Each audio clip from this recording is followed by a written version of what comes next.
Hey guys, it's Daniel. I wanted to make video today showing you how volatility looks like for market cap on Excel.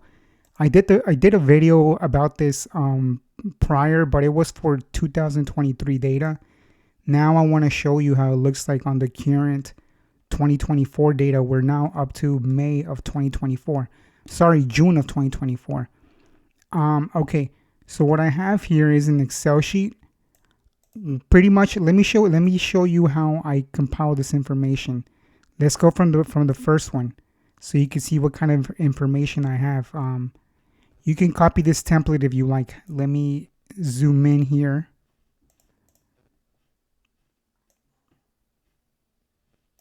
Okay, the first item is LBPH. LBPH on January 2nd. Okay.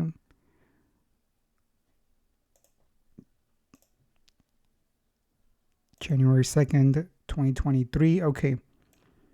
So the gap up pretty much is how I calculated is the if you start from the previous day closing all the way to the highest point pre-market, that's 229. If you can see right here, 229. Then your pre-market decline is from the highest point pre-market all the way to the market open price. In this case, it's 5%. Correct. Yeah, that's it right there.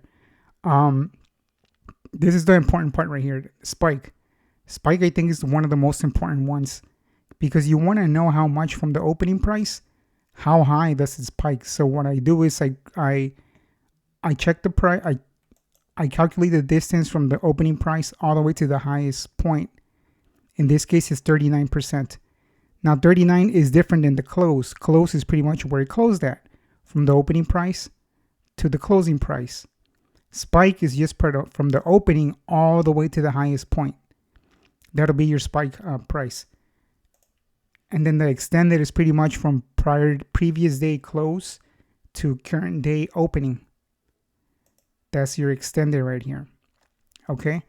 And then your spike down is pretty much spike, but of course just the opposite. It's just the one pointing downward. So if you start from the opening price, you point it down, it's 11%. Yeah, that's it right there. Let me show you another one, for example. Let's go to,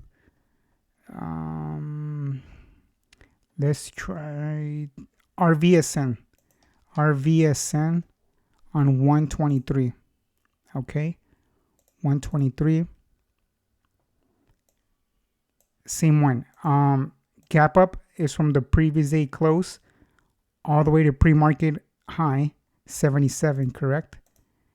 PM decline from the highest point all the way to the opening price, 20%. And then the spike, which is the very most important for me, at least for me is the most important. That's from the opening price all the way to the highest point is 199.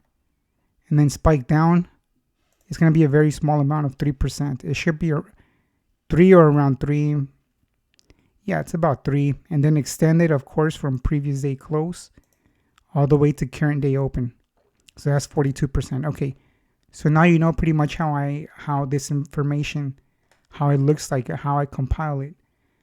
So now what I want to see is show you, what I want to show you guys is, I want to show you how volatility looks like pertaining to the cap. So what I'm going to do is I'm going to sort all of this data by spike. Okay, I'm going to go to spike.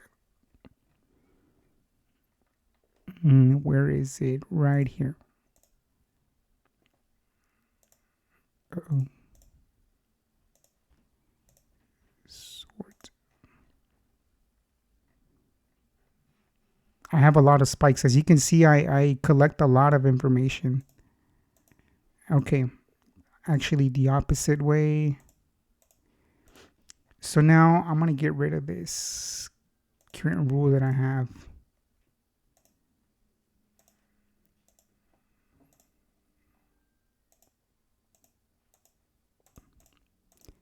So now I want to get the ones that have the highest spike.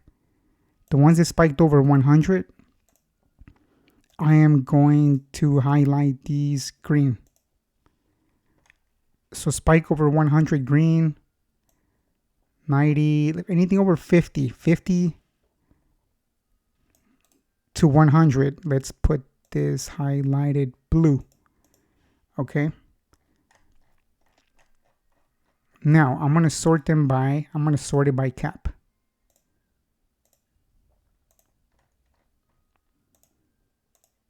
Okay. As you can see here, the ones that have the higher amount, the higher cap are the ones that tend to spike the least. To no surprise, I'm sure you guys have seen it. You guys probably understand it, but it's very interesting to see it in Excel. Once you see it in Excel, it's really cool because once you start trading in the mornings, when as you start receiving your information right before trading, you can more or less start getting an idea of how high does it tend to spike. And you can use market cap, or you can use a combination of market cap and market float, and then or price, and then you can collect a lot of information that you could use in your favor.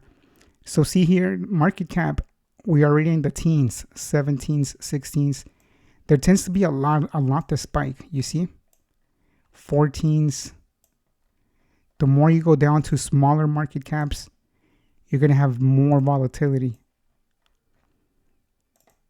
There's more here, 9, 8, 7s, 5 market caps, 3, 2, 1, okay?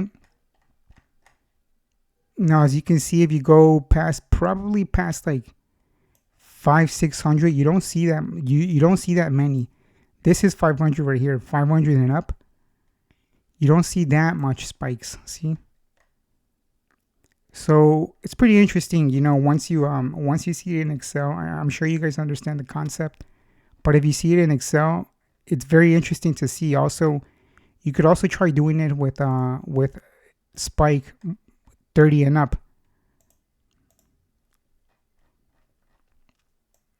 Let's do 30 and up.